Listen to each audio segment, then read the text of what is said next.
Hope you have advanced to your semifinals. Welcome to Fantasy Football Today, everybody. Get ready for a long show. We have a lot of injuries to talk about and the players you need to pick up to replace some of your injured starters. But of course, we're telling you about the best and the worst from Week 14 right now on Fantasy Football Today. Subscribe to our YouTube channel and tell your friends.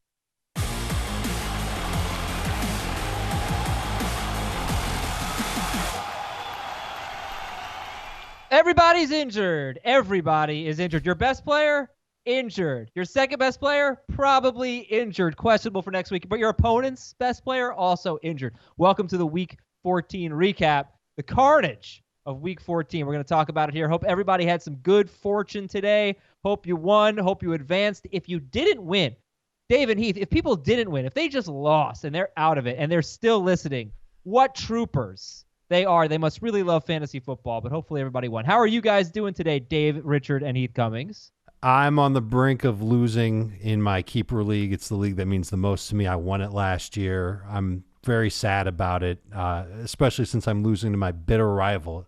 It's a guy I've only met once, and he talks so much trash, and it frustrates me. And he's about to knock us out of the playoffs and advance to the Final Four. It hurts in my heart. Heath, how are you? Exhausted. Yeah. I didn't have a bad day. It seems like it's probably going to be okay. I've got some sweats tonight and tomorrow. We'll see how this Sunday game goes during the podcast. I'll make sure to tell people all about it. Oh, gosh. But thank you for that. Yeah, I'm exhausted. It was a stressful day. Too many injuries, too many weird things happening. I can't wait to break it all down with you. Yeah, and you know, the injuries are really the big story here. I mean, Mike Evans, Derrick Henry, Dwayne Haskins, but Darius Geis, Josh Jacobs didn't even play. Odell Beckham's playing through maybe a sports hernia. DJ Chark got hurt. Devontae Parker, concussion. So, and the tight ends. I mean, Jared Cook left with a concussion. George Kittle was dinged up late, but he's probably okay. Noah Fant thinks he's going to be okay. Mark Andrews left in the second quarter with a knee injury. So a lot of stuff here. Before we get to the best players of the week and some winners and some losers, which players, let's take the early look at the waiver wire here. Which players are going to step up potentially in some injury absences? Who are we going to be looking at, guys? I think you have to go right to the Tampa Bay receivers and see who has the best chance to replace Mike Evans. And I took a look at the snaps. Brashad Perriman played 51 snaps in the game, and he had basically been the number 3 receiver all along, and he had a good game. Justin Watson also got involved. He played 43 snaps. All of them came after Mike Evans got hurt. So those are going to be your number 2 and number 3 receivers for Tampa Bay. They'll probably be working almost exclusively on the outside. Maybe one of them will mix and match with Godwin in the slot. But I couldn't tell you right now which one I think is the best bet to be that number 2 guy.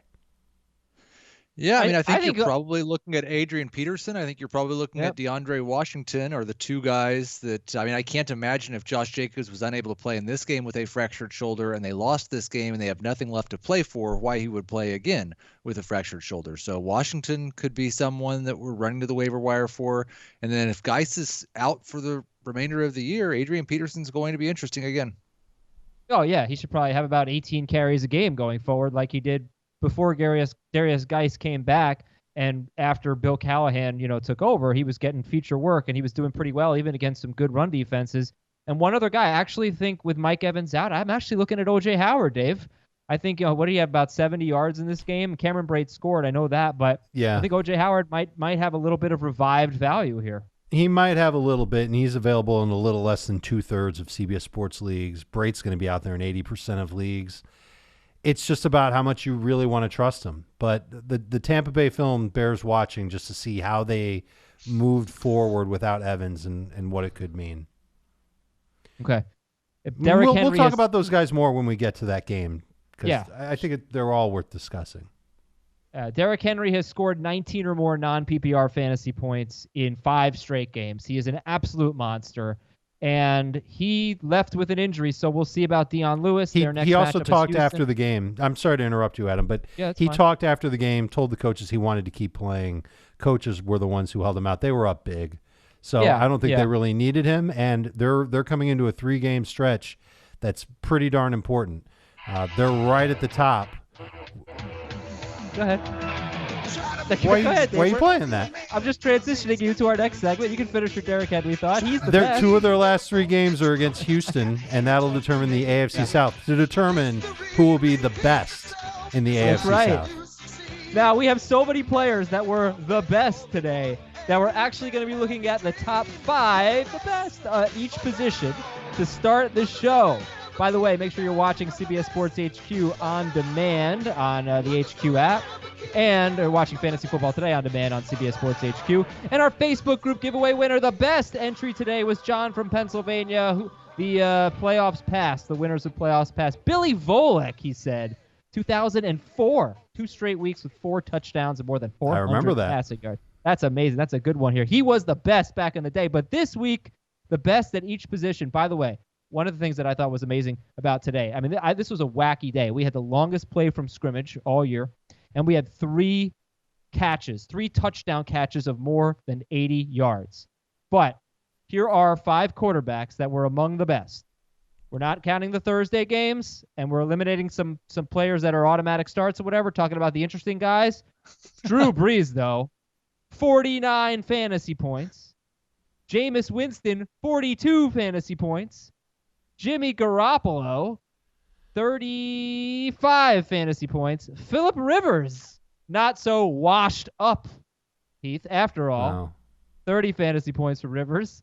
And Ryan Tannehill, 32 fantasy points. Holy cow. Heath, what's your reaction to some of the best quarterbacks of Week 14?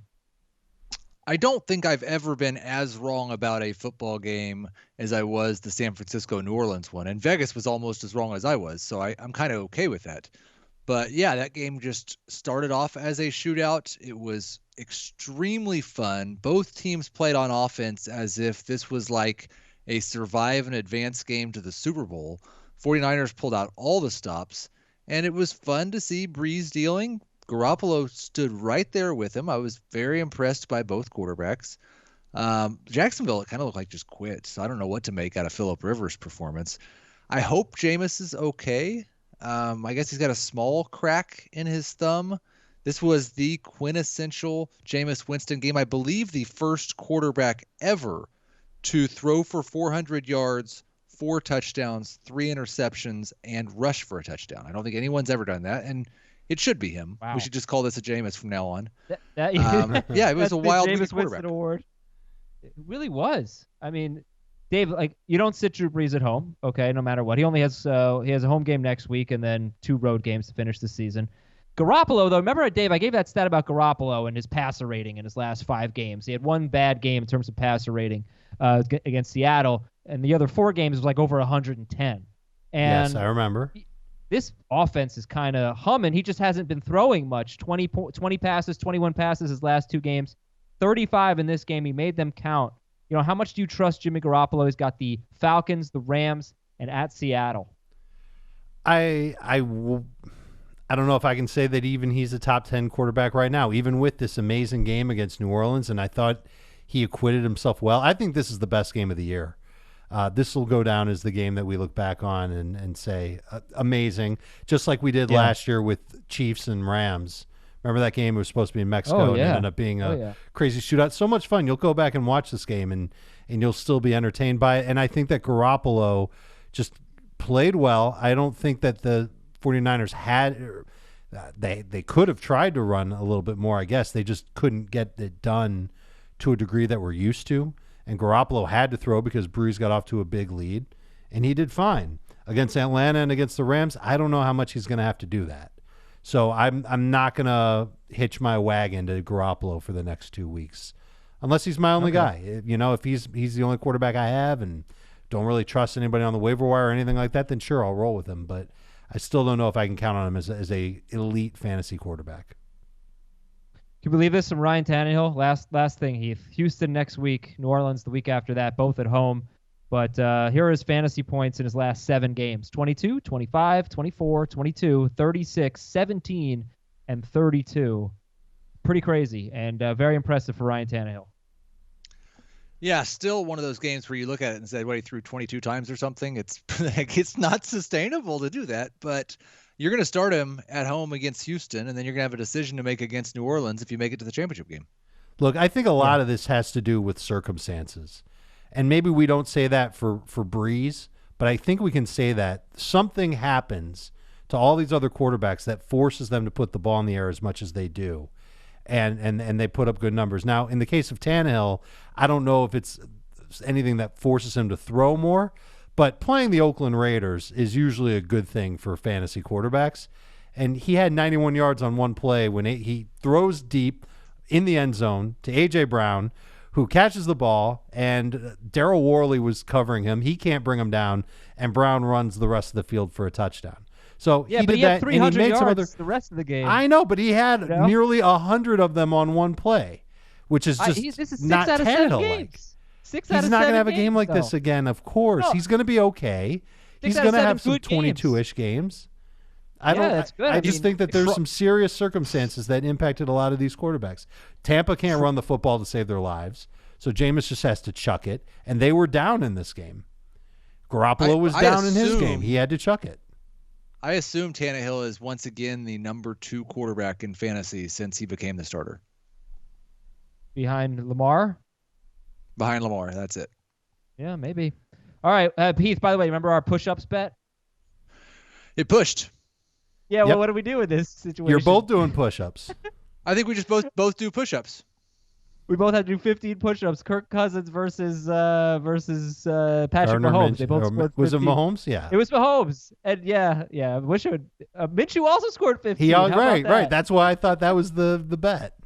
That was Mahomes versus Cousins. So, all right, Heath and I have to do 15 push-ups. Heath, how about you do 25, and I'll do 5. We'll call it even. I think I'd probably still get done first. Running back, the best of the best of this week. So Aaron Jones, he had 16 carries, 134 yards, and a touchdown. He also caught 6 passes against Washington. He was great. Joe Mixon was great. Austin Eckler, he had 213 total yards, including an 84-yard touchdown. It's crazy. How about Raheem those Jaguars? Mostert. They're the worst. Wow. Raheem Mostert busting out. I think so too, yeah. Actually, let me do it in order because Eckler's number 1, followed by Aaron Jones, followed by Joe Mixon, followed by Raheem Mostert, and then Derrick Henry. Dave, you get the first word on the running backs. Well, just going back to the 49ers, Mostert had a great game. He only ran it 10 times, and he only had 69 yards on those carries. And it was just a little uncharacteristic of San Francisco, but they had to throw the ball because they were playing from behind. Eckler, total flukish type of a game. He's the reason why Phillip Rivers had the monster game that he had because he had 112 yards receiving and a touchdown. I just think you load up against the Jaguars the rest of the way. That defense does not seem motivated, and I can't imagine Doug Marrone is doing much to get them excited to play, and they're on the road against Oakland next week. Jones, you knew he was capable of a good game. I think a game like this was sorely needed from people who have stuck with him as long as they have. Mixon I liked. I didn't think he'd be able to come through for something like this. 186 total yards. Absolutely awesome.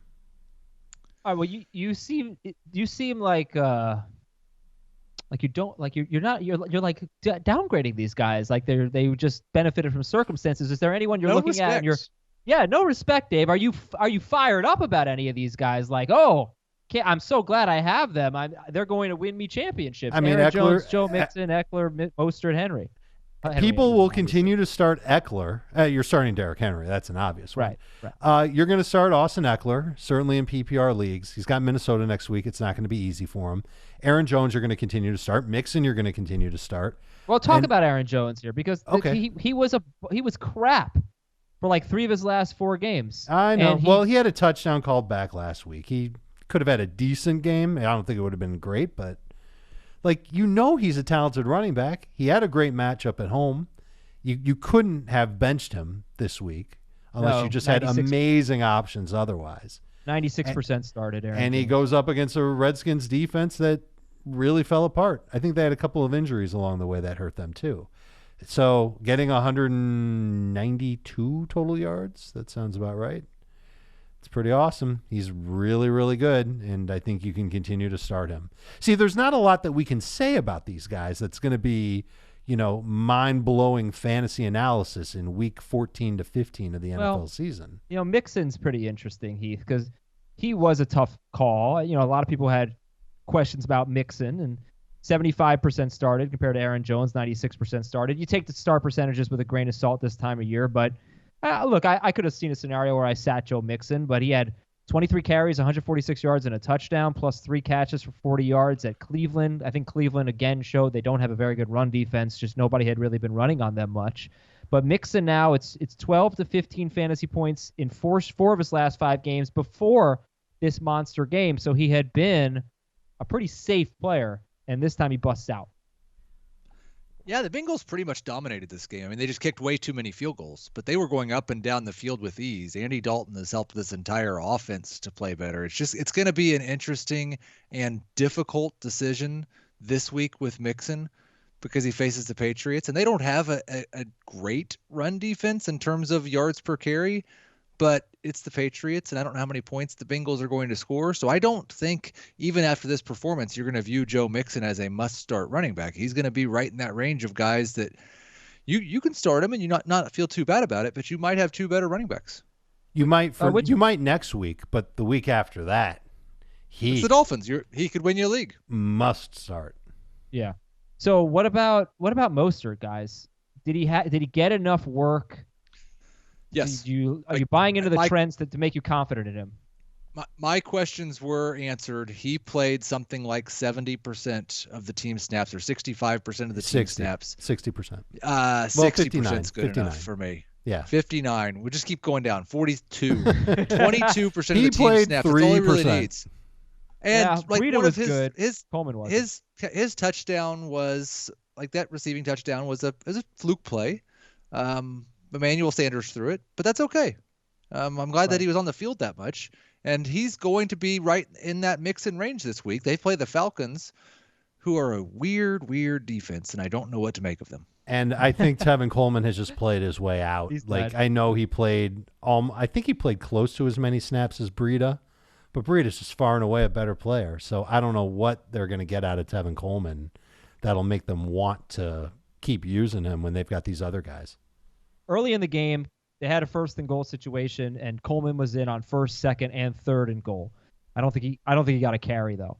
Late in the game, it seemed to me all Breida and Mostert with the important carries at the important juncture of the game. So, Mostert is certainly trending in the right direction. And forget about the injuries. I mean, you're looking at the waiver wire. He's 55% owned, facing the Falcons. Good running backs typically do well against them, and he's done well against the Ravens and the Saints.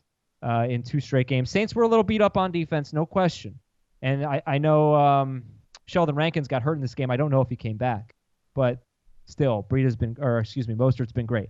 You mentioned the touchdown pass from Emmanuel Sanders. Hey, he's one of the best wide receivers this week. 7 catches, 157 yards and a touchdown, plus a passing touchdown. So huge game for Sanders, and he was only started in 22% of leagues. He and A.J. Brown are your top wide receivers in non-PPR, 28 fantasy points. Sanders has 2 more points in PPR, followed by Michael Thomas and Hopkins, whatever. But Robbie Anderson and a couple of Colts are 2 that I wanted to talk about here.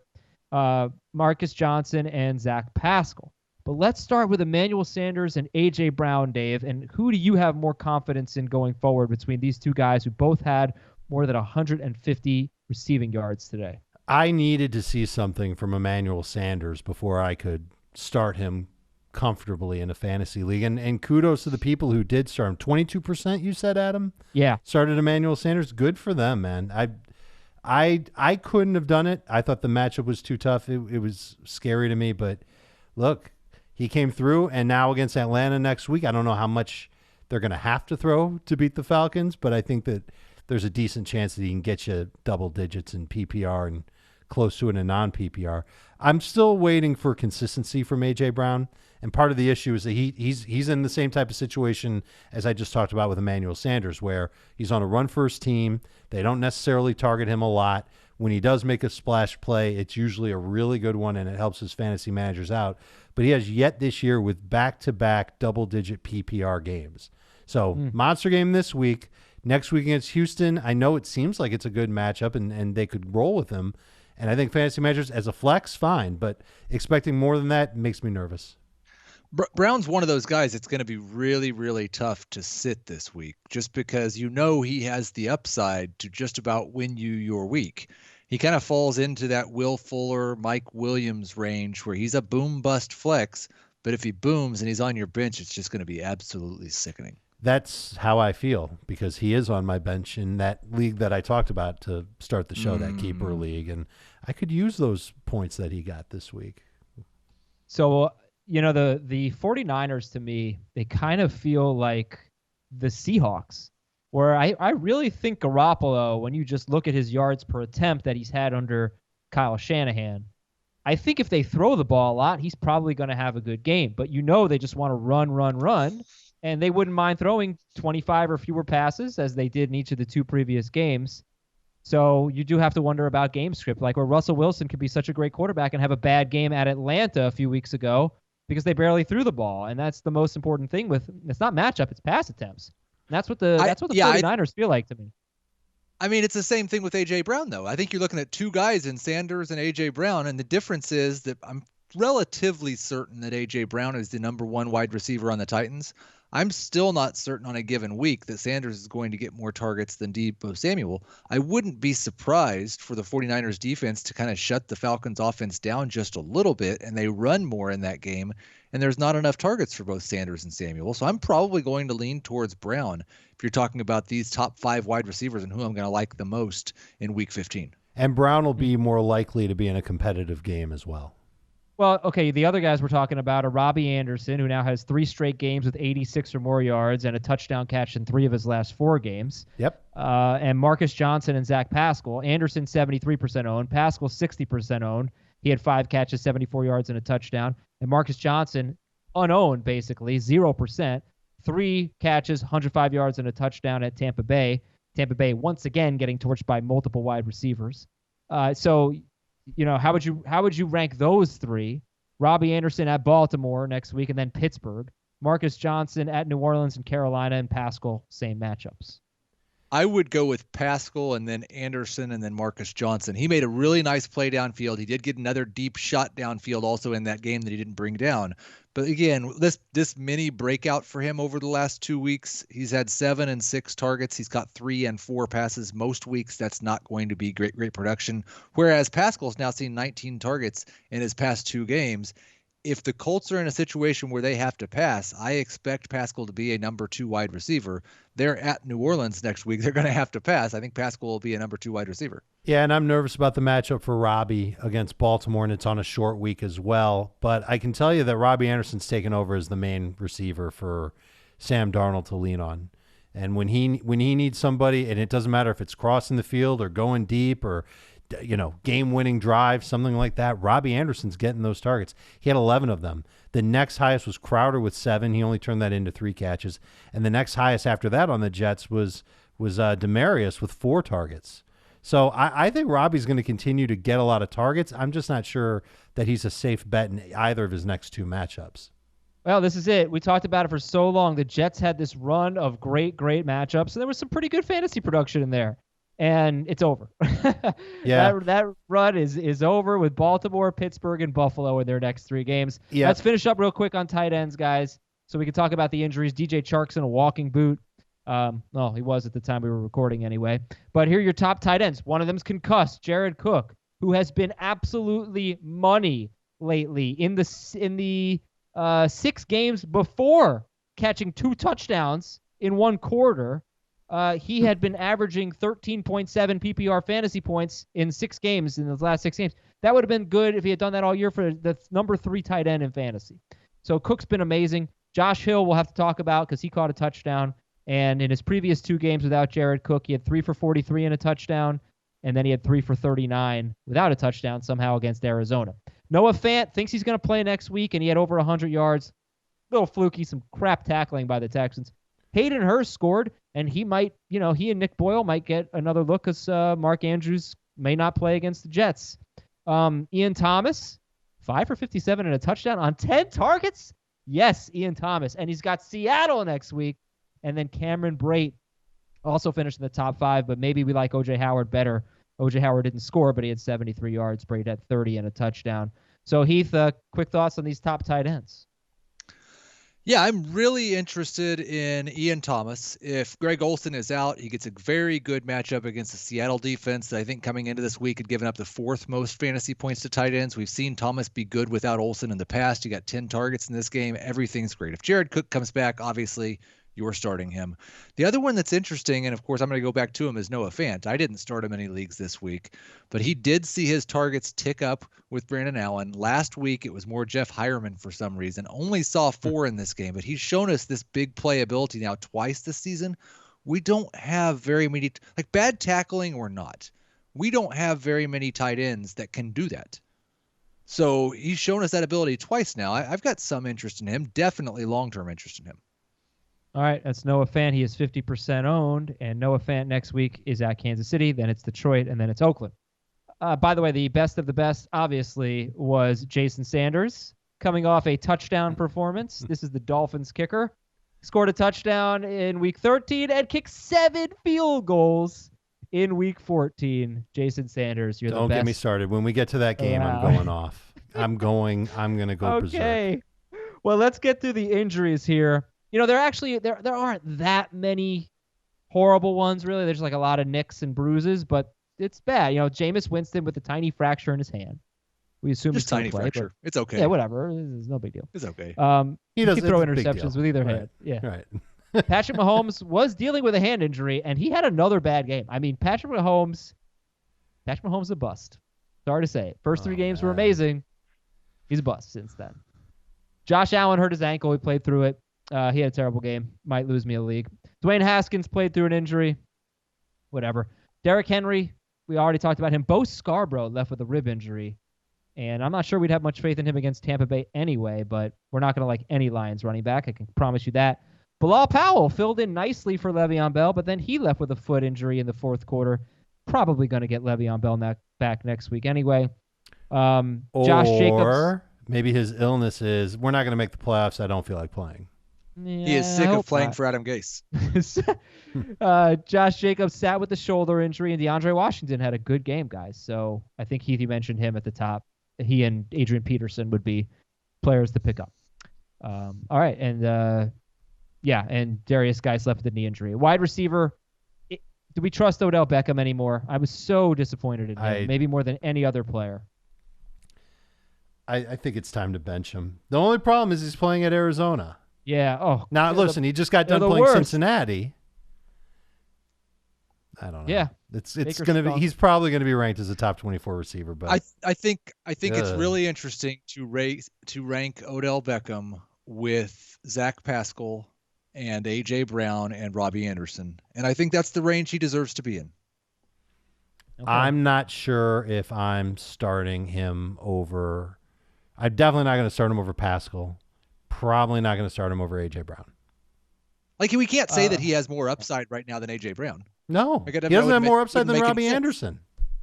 He might have a higher floor than A.J. Brown, but it's like a difference of 5 points versus 3.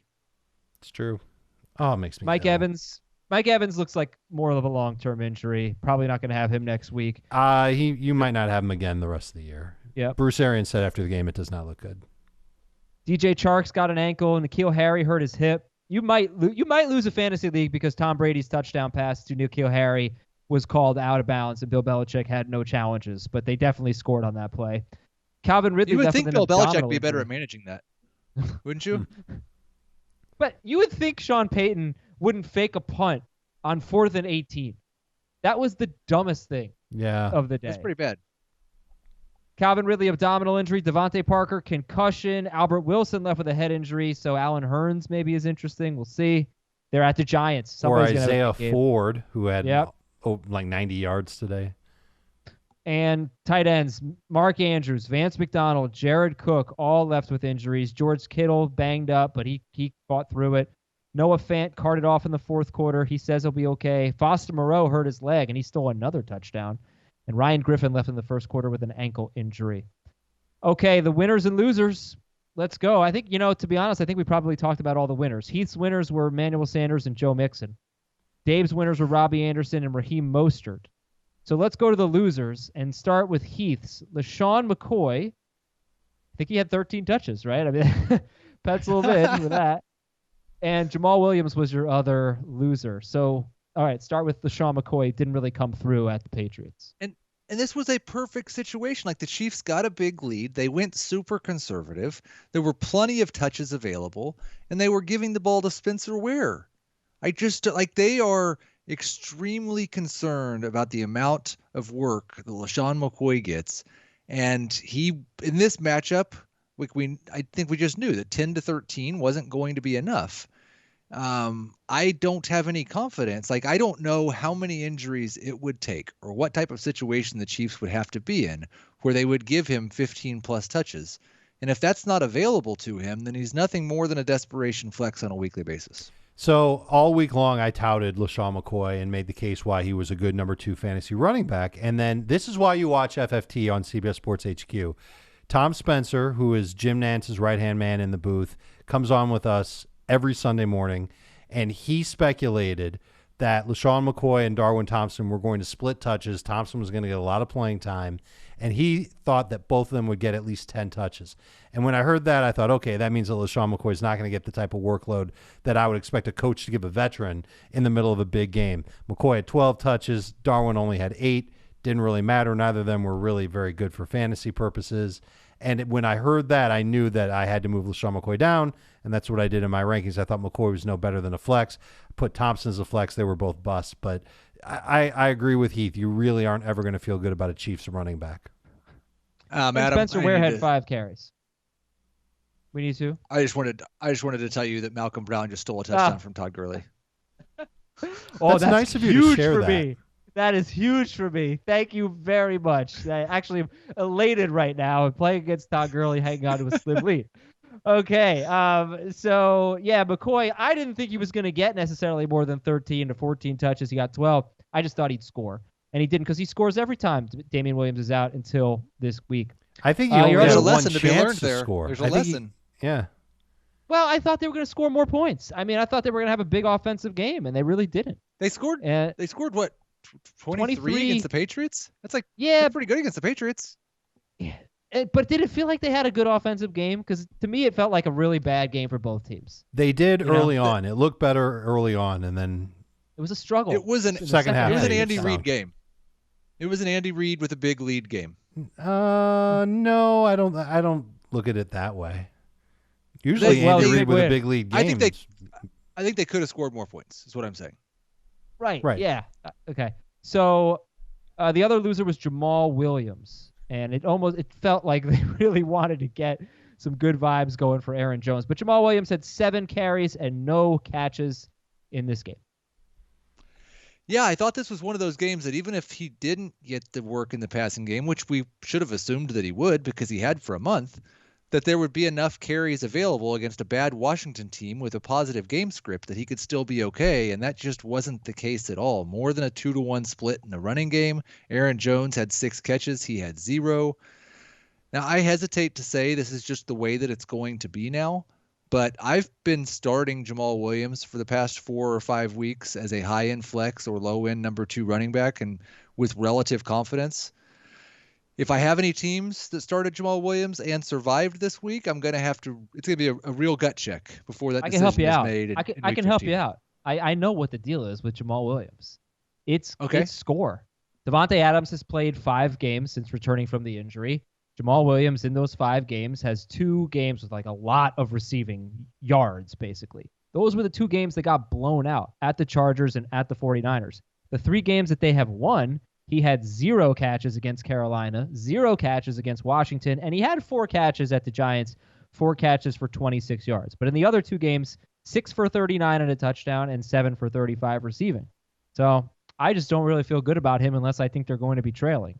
And probably Chicago not going to be the week, case next week, right? I don't think they will be.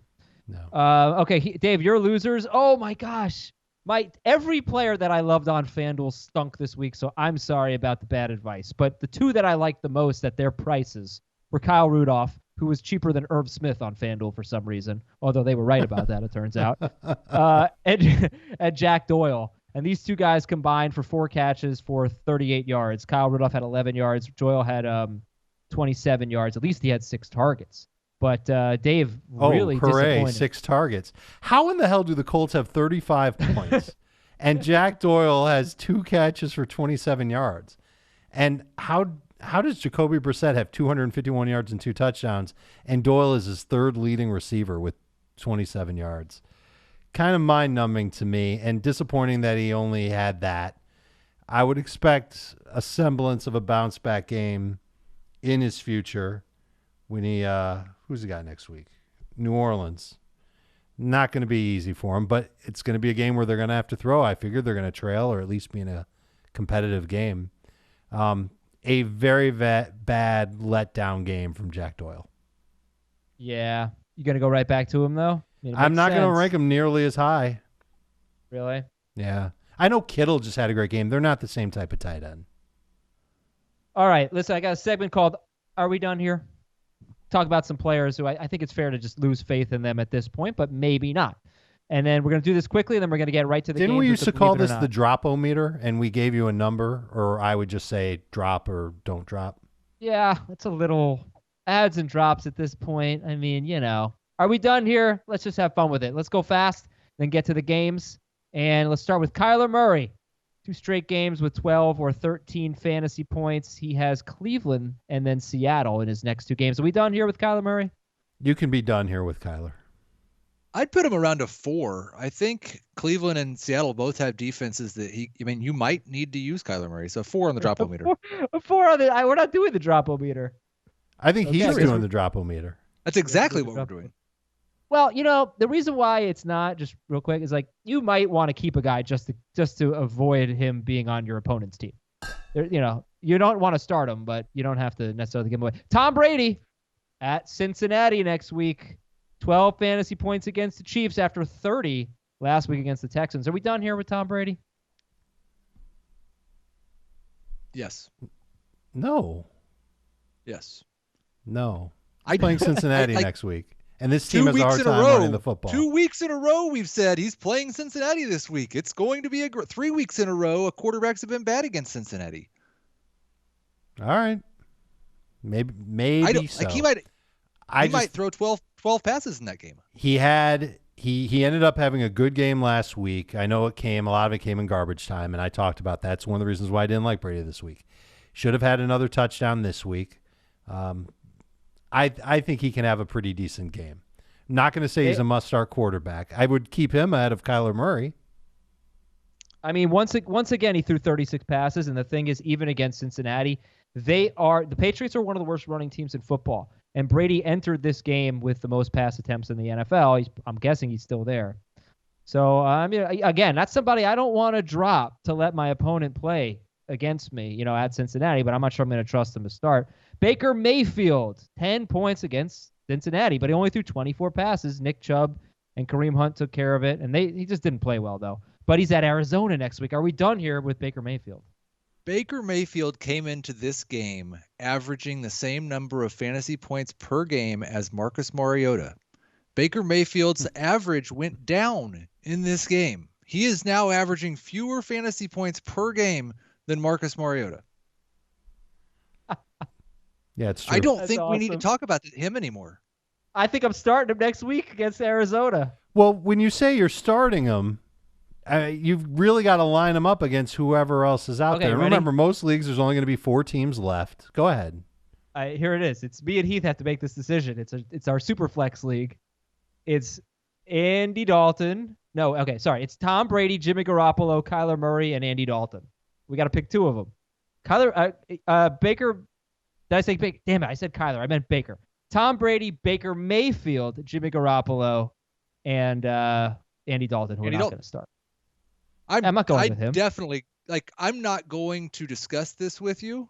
I'm just going to set the lineup at 12:55. Oh, Dalton against the Patriots is going to be in there? No, Kyler is over Baker. No, we don't have Kyler. I said Kyler, I meant Baker. We have Brady, Baker, and Garoppolo. We have to choose 2 of them. I think you should go. I think you should go with Wentz and Goff. There we go. All right. Are we done here with Ronald Jones? Yes. I think the Bucs are done here with Ronald Jones. Okay, moving on. Are we done here with Sony Michel? Yes, we're done with Sony. Oh, yes. Oh, well, he's a big loser today. I mean, if you could not trust him, but maybe you can at Cincinnati next week. He's going to score 4 touchdowns. But would you be too afraid to drop Sony Michel? No. No. Okay. I don't want to drop Sony Michel. He's a potential grenade that your opponent could pick up and start. If you're in the fantasy playoffs and your opponent picks up and starts Sony Michel, then either there were a lot of running back injuries.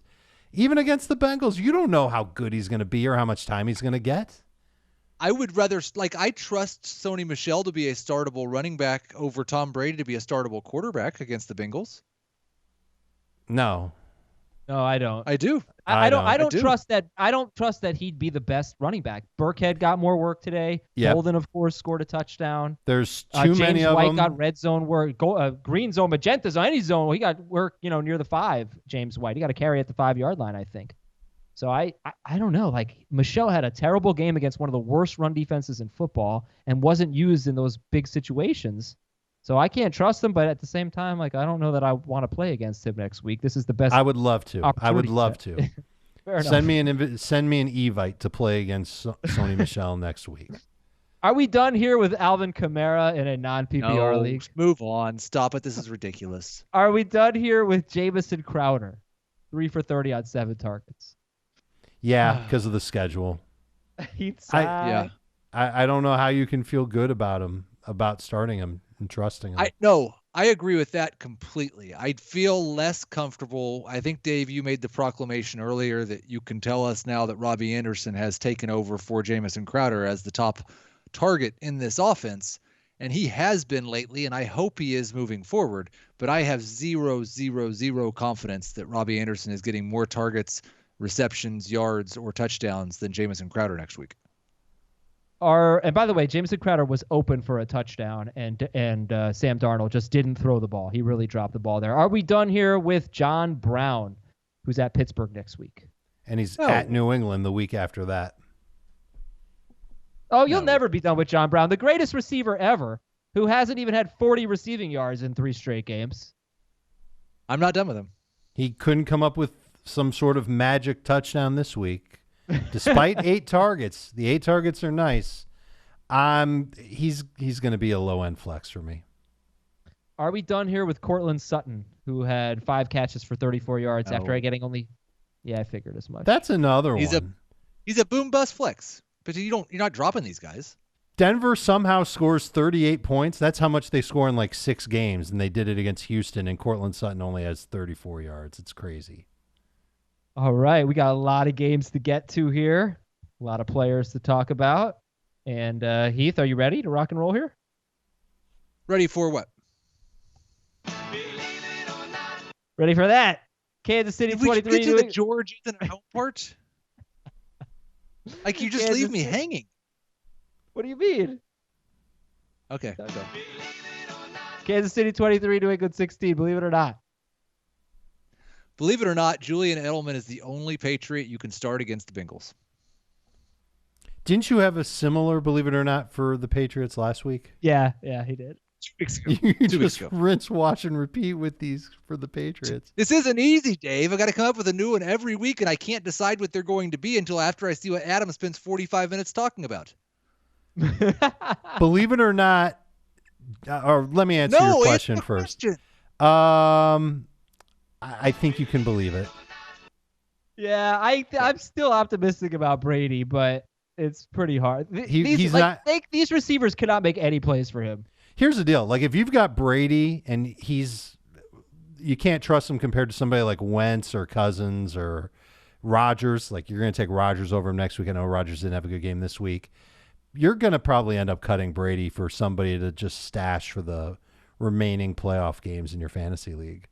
So I think it is going to come down to Edelman is the only guy in all formats, and James White you might go to as a flex in full PPR. Yeah, that's fine. I'll believe that. You have one for the Chiefs, or would you like me to do that?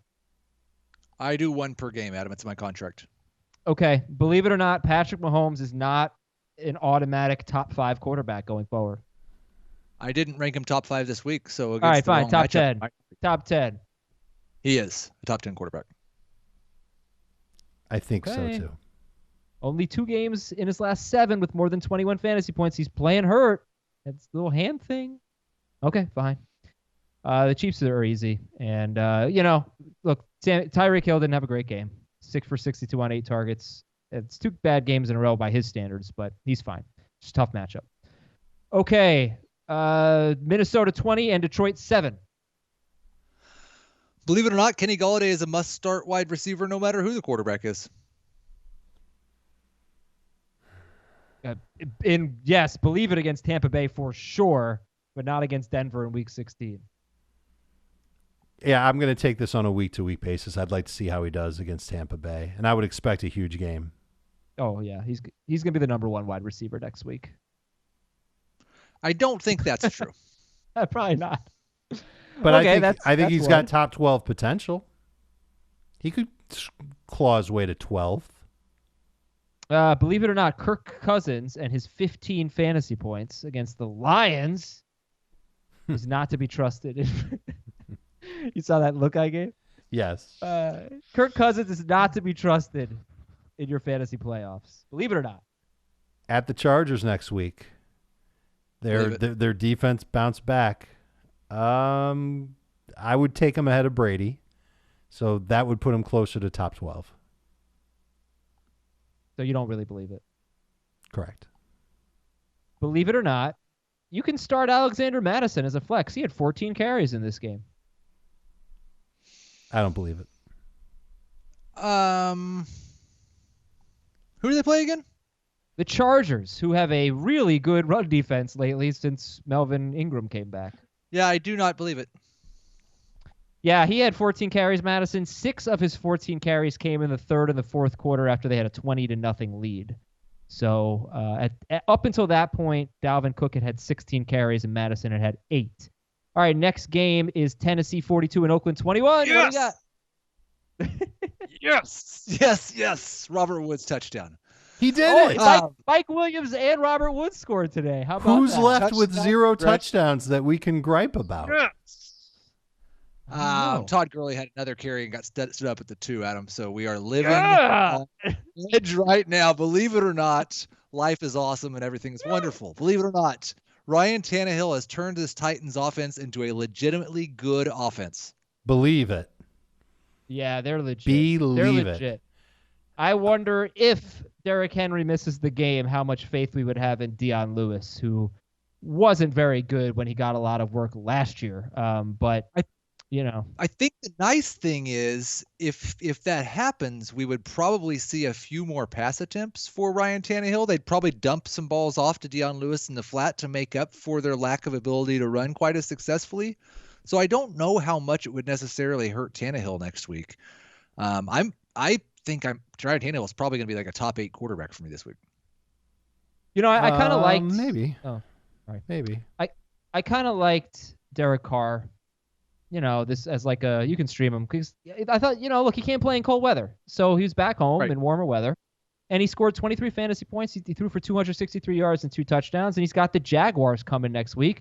So believe it or not, we got a top 15 to 20 quarterback, a worthy streamer next week in Derek Carr. He might be higher than that. He might be just inside the top 15. He is definitely streamable against the Jaguars defense that I don't expect to be competitive the rest of the way. Yeah, he's streamable. He's fine. Deandre Washington could be awesome. I mean, he had 14 carries for 53 yards and a touchdown. He had 6 catches in this game. Jalen Richard had 7 carries and 2 catches, and the Jaguars have maybe the worst run defense in football right now. That surprised me that Washington was that involved in the passing game. Same, yeah. Believe it or not, we're done with Tyrell Williams. Drop him. Believe it. Heath, believe that? You better drop Tyrell? Oh, yeah, I dropped Tyrell last week in like 4 different leagues. Okay. Jets 22, Dolphins 21. Probably was a pretty exciting game. Saw almost none of it. No touchdowns really. Too much of it. The red zone wasn't Dave, really all over this game. Let Dave go Dave, first. yes, please. Dave, this game.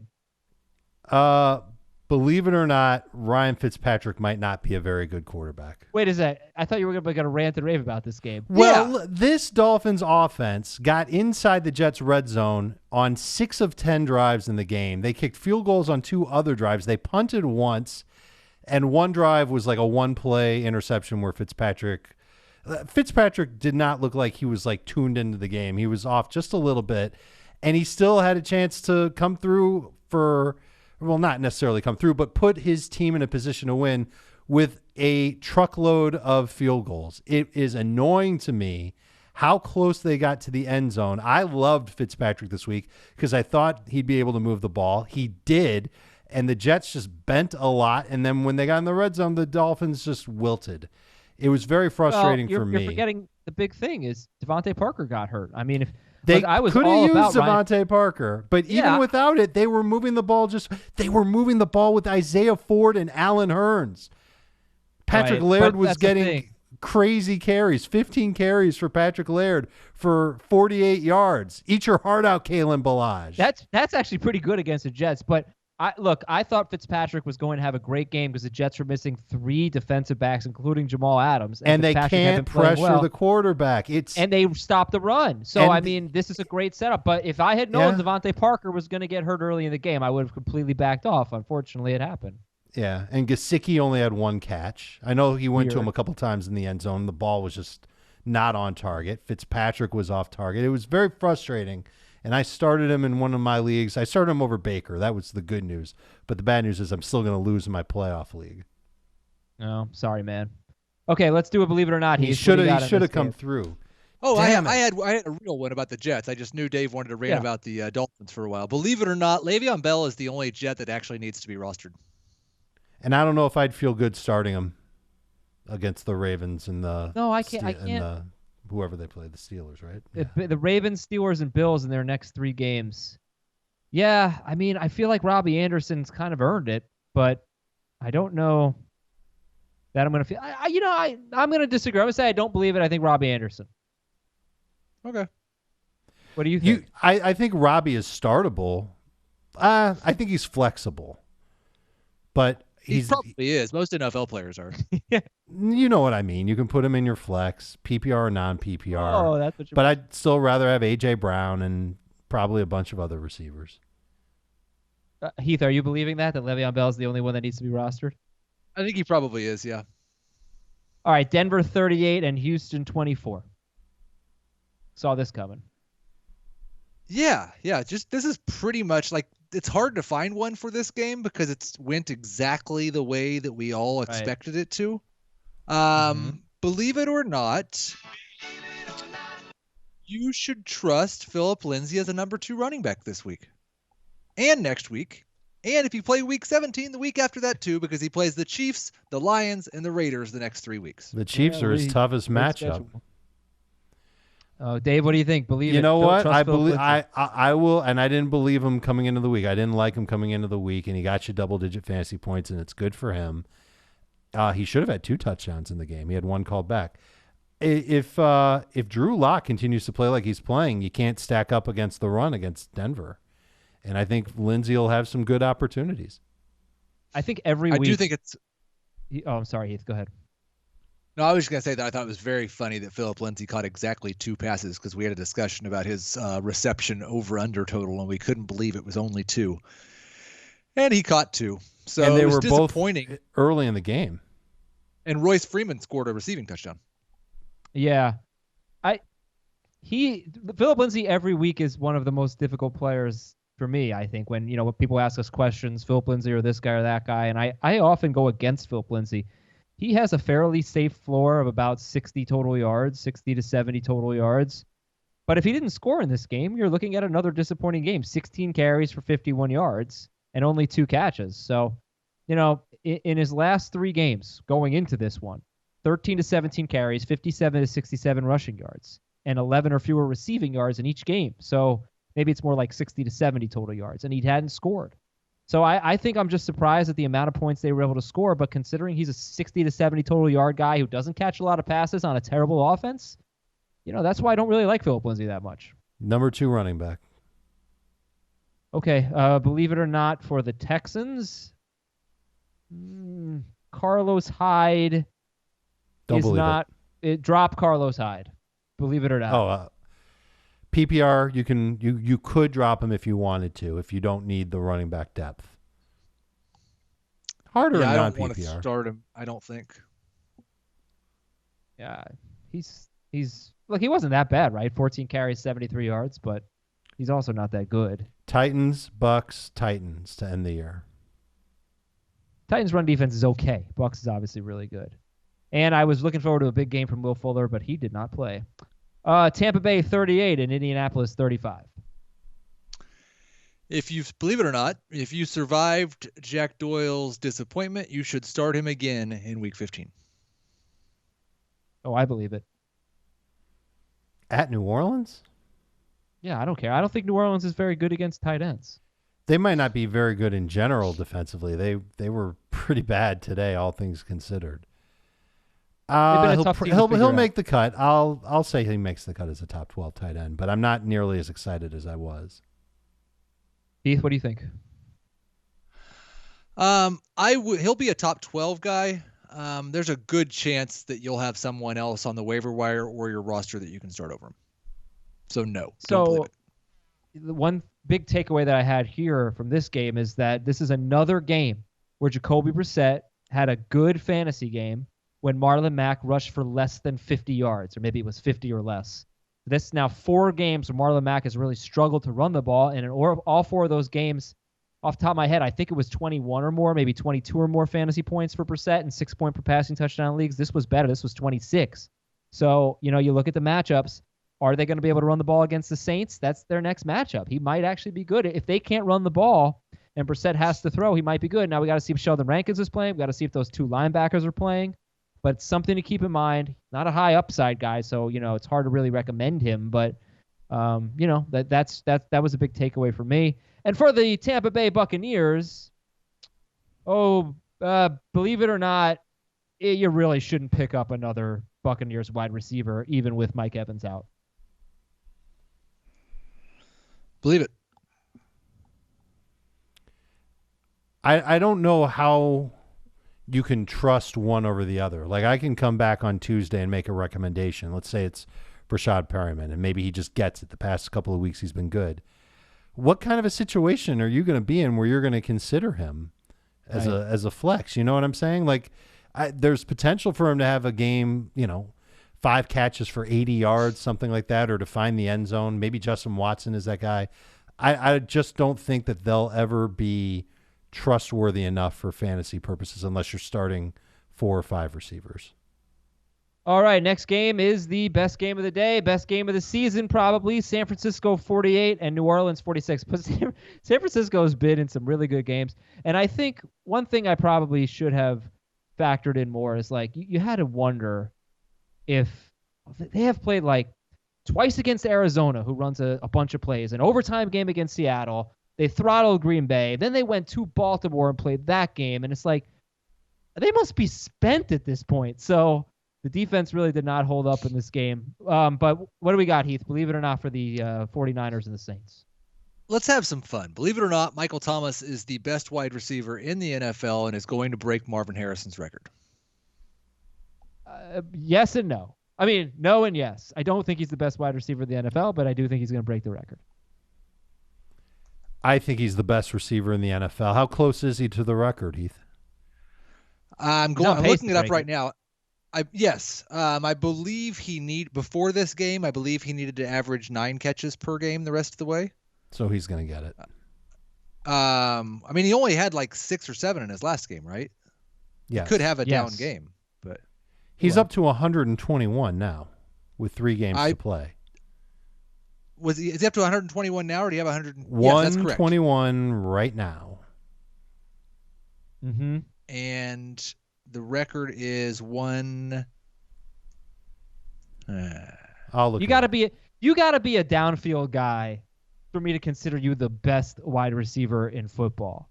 So I'm going to say no. I think what he has done the last couple of years, because I kind of agree with you, but I think a fair way to evaluate the guys that work like, he's not Jarvis Landry, he's not Julian Edelman. I think maybe the most fair way to evaluate is yards per target, because that takes into account both catch rate and yards per, because yards per reception isn't totally fair if one guy's catching 85% of his targets and another guy's catching 50 or 60. He's at 9.2 for his career, 9.8 this year. This year is his career best, 9.8. Last year was his career best, 9.6. Almost no one averages 9.5 yards per target consistently. So I think when you factor in availability, you factor in consistency, and you factor in what he's doing on a per target basis, I think he is the best wide receiver in the NFL. I think he is too, but I think it's going to be debatable from year to year. So why don't we just say he's the best right now, and he'll probably be top 3 for the next 5 years. Shout out to Sal Governal. Marvin Harrison, 143 receptions, 143. Aw, so he needs Dave. 22 in 3 games. He's just a little over 7. He might game. have 22 in 1 game. You know him. He's a beast. Did either of you ever page someone 143 back in the day? Page someone? Did you ever send 143 to someone? The people who I knew who had pagers would think it would be weird if you sent them a 143. No. No, okay. Hey, no. I guess we're at romantics. Millennials, 143 means I love you, and beepers. No. I know what that means. I'm telling all the young Sal people out for there. A reason. Yes, I did not know what it come meant. On. Oh, you didn't? Yeah, I had a feeling you didn't know what it meant. Did you ever send 143 via SOS? You know. I didn't ever page anyone. I've never paged someone. I paged my parents back, when I was. My parents never had a pager. Yeah, mine had a beeper. So anyway, starter sit Raheem Mostert next week against Atlanta. Probably start. He's so good. He is. Keep giving him the ball. Come on, should. Man. 10 carries for 69 yards and a touchdown. What would be the rationale for them to not do it at this point? They go back and they look at the film and they say Raheem Mostert didn't do what we wanted him to do in the game against New Orleans, a game we won. Let's go back to Tevin Sloman. Breida averaged 9 yards per carry, I think. So is it? So like, they're both, I assume, and there's never been one guy the whole time.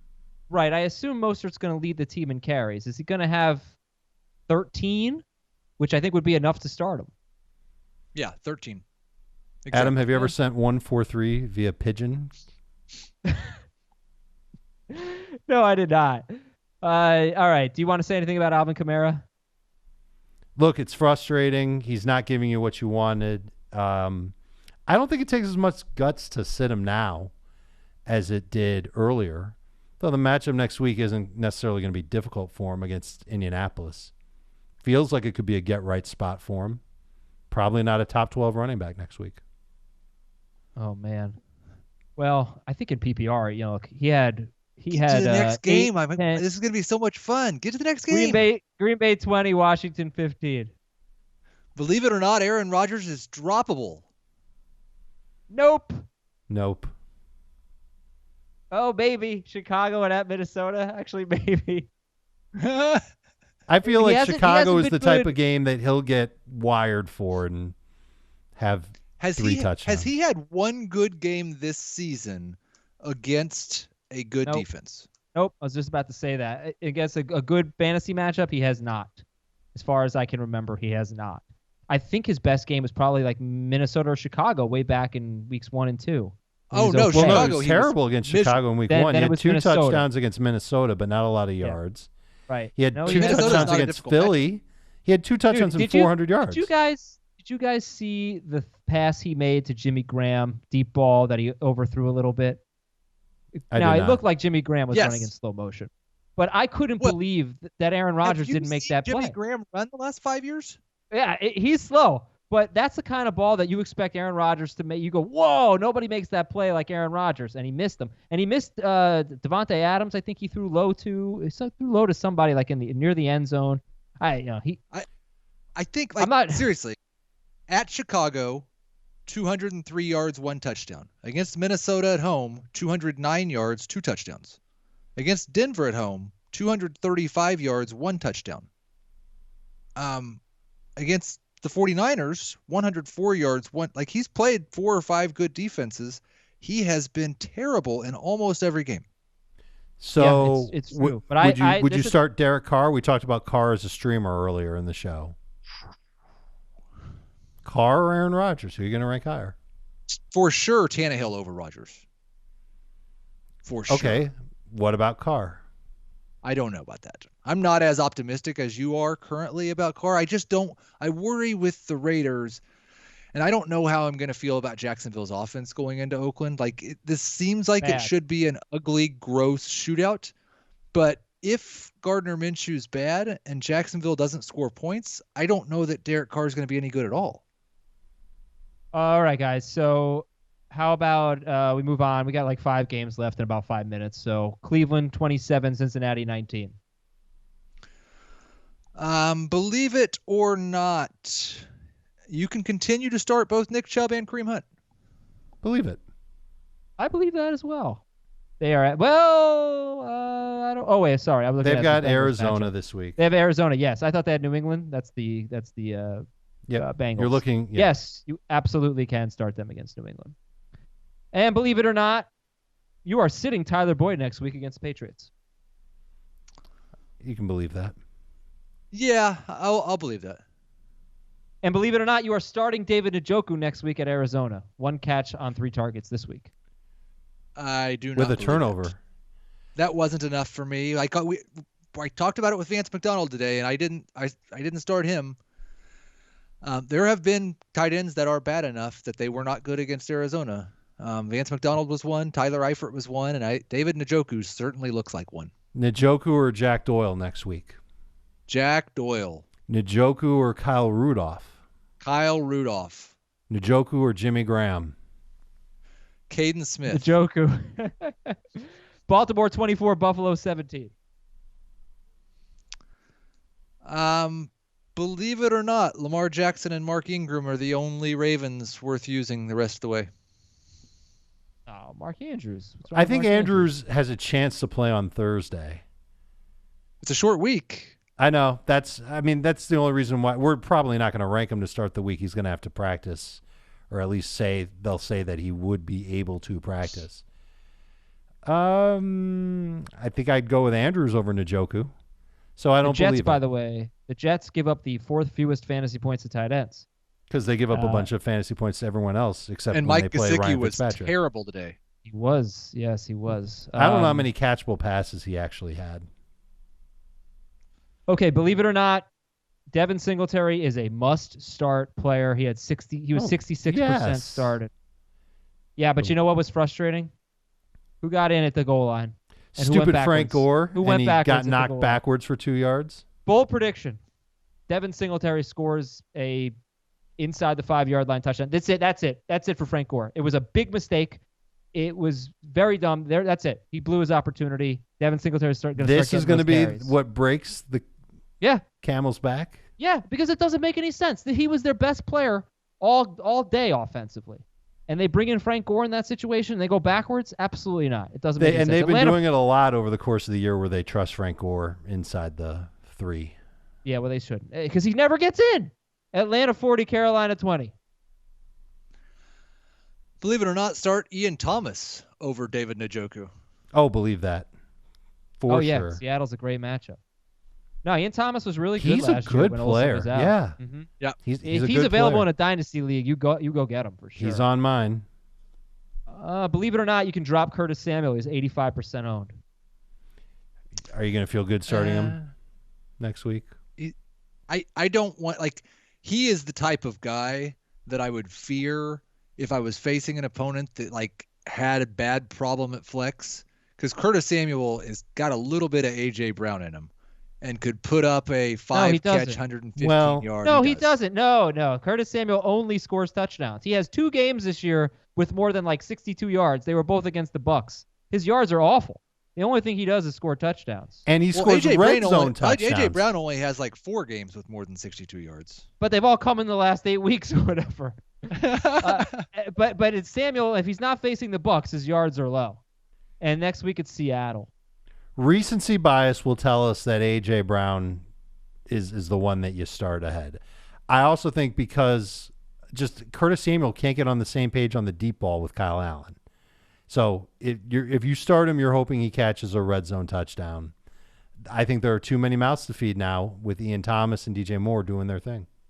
Oh, I'm not suggesting anyone start him. I'm just saying that I would prefer to just keep him on the bench. Okay. Well, if I can pick up somebody else that gives me better depth at running back or tight end or DST for the remainder of the playoffs, and I'm good at receiver depth and I'm good with my starting receivers, I can afford to let go of Curtis Samuel.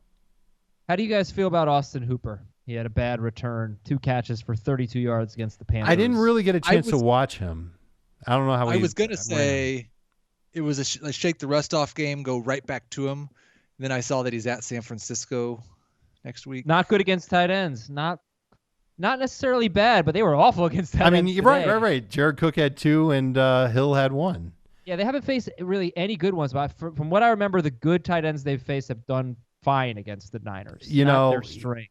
He was second on the team in targets, and we don't know about Calvin Ridley's status. He could catch a lot of check down passes. I think you go right back to Hooper. I was more worried about Matt Ryan outdoors against the 49ers. All right, that's fair. A couple more games. Jacksonville and the Chargers. Chargers win 45-10. Believe it or not, Heath's going right back to Gardner Minshew against the Raiders. You're gonna start Gardner Minshew and John Brown. And actually, you might be okay with Gardner Minshew. That's actually a much more favorable situation. Like I don't believe that the Jaguars defense is going to show up. I don't know if that offensive line for Jacksonville is even outside of the bottom 5 in the league. And yet I do believe that Gardner Minshew is going to try his hardest to put up numbers and play because he's got an uncertain future and he just wants to play well. I think he's in the streaming conversation because that Raiders defense is so bad. Yeah, he's behind Tannehill for sure, but he's ahead of Carr. If DJ Chark doesn't play, I think you got to back off, right? That's a fair point. Yeah, he needs Chark. I don't know. The Raiders. You do. You do. You know. Raiders are really terrible. Phillip Rivers with another good game, 2 in a row. He just really does not throw. They want to run the ball so much. And Mike Williams, I mean, like we just had this discussion about Curtis Samuel, who's the opposite of Mike Williams. He's basically needs the touchdowns. Williams is now 63 or more yards in 7 of his last 9 games. And, he finally scored. It was a deep ball. Like, how do you feel about Mike Williams? They use him that way. They like using him as a shot play receiver. So they connected on a touchdown there, and it's great for him. He's got Minnesota next week. I'm guessing they're going to play from behind. I'm also guessing Rivers won't be nearly as good as he was this week. So Williams is going to be a low-end flex, if not a bench guy. Okay, last game, Heath. Pittsburgh 23, Arizona 17. There is not one player who played in this game who should participate in the rest of the fantasy football season. Let's talk about... Yeah, that's probably true. Well... There's nobody that you can really trust. I mean, like Kenyan Drake, only 3 catches, and David Johnson caught a touchdown. That was kind of a bummer. Kenyan Drake has run the ball very poorly. I still like Kyler Murray. I think I'm going to say I don't believe it. I think Kyler Murray is going to bounce back next week. Look, Kyler Murray's last 2 games have been against the Steelers and the Rams. It's going to get easier going forward. I do think next week's game is the Cardinals Super Bowl. It's their last home game, and it's against the Browns. So I will not believe it. I think maybe there is room for Kyler in the stream. Yeah, they weren't really at home today, by the way. Jeez, the Steelers. I know. They travel well. I don't think the Browns travel quite as well. The problem is I don't know how many Cardinals fans are going to be there either. Yeah, can't wait for that game. Okay, I think we're pretty much done here. Looks like James Conner is coming back next week. So, we'll talk about that on Tuesday. Smell you later. Terrible game for him, by the way. He had a fumble with 2 fantasy points. Mm-hmm. Well, that was a long one. We're getting some pretty long shows these days. I hope that's okay with everybody. Thank you very much for listening. Dave, Heath, goodbye. Have a lovely evening. And I'm probably going to take off my headphones before somebody tells me the score. No. Rams up 11.